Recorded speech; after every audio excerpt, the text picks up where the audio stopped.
Hi, Joe Tabers here. Regarding the book God Has Great Plans for You, sometimes I'm asked, so what does the book cover in terms of flow? And I'll give you the basic snapshot. There's 8 chapters, and each chapter is designed to either encourage, inspire, or cause some reflection. Again, the subtitle being A Guide to Clarifying Your Calling or Increasing Your Happiness. So with that in mind, here's what the chapters flow like. Chapter number 1 is simply observe, admire, and learn from the best around you. In other words, take inventory of the people in your life and then look for those common traits that you most admire and then ask yourself, what would it take to duplicate those?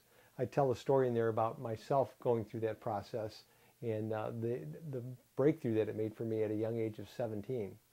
Chapter 2 of the 8 chapters, reflect on your priceless gifts. Stay grateful.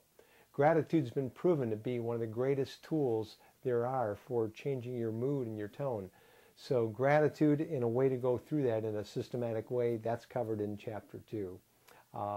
Don't be surprised if you walk away with just feeling better after going through the chapter. Chapter 3, ask for and listen to God's guidance. If you've never done it, how do you do it? And if you have, what have you heard when you stopped and asked and listened? Chapter 4, capture your dreams and goals in writing. Look for clues. Often in our dreams and goals, God gives us hints as to what we might be drawn toward, where we can use our time, talent, and treasure. So it's an inventory combined with that as well. Chapter 5, share your hopes and dreams with supportive people. Help from others helps is the subtitle of that chapter. So not being afraid to share those, but making sure you pick the right people to share those hopes and dreams with so that they can be encouragers or advocates for you. Chapter 6, bloom where you're planted.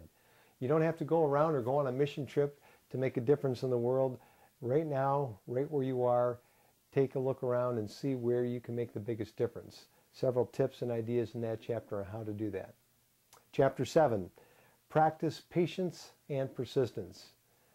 Again, the challenge between wanting something to happen quickly and being patient to have it unfold in God's good time, eliminating self-doubt along the way. That's the key with Chapter 7. And Chapter 8, welcome and encourage others to be at their best. Be an encourager for others, a cheerleader for others.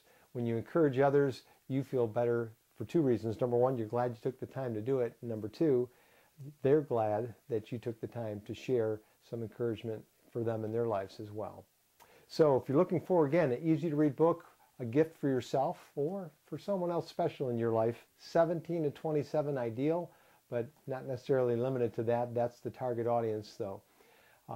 Consider God Has Great Plans for You, a guide to clarify your calling and increase your happiness.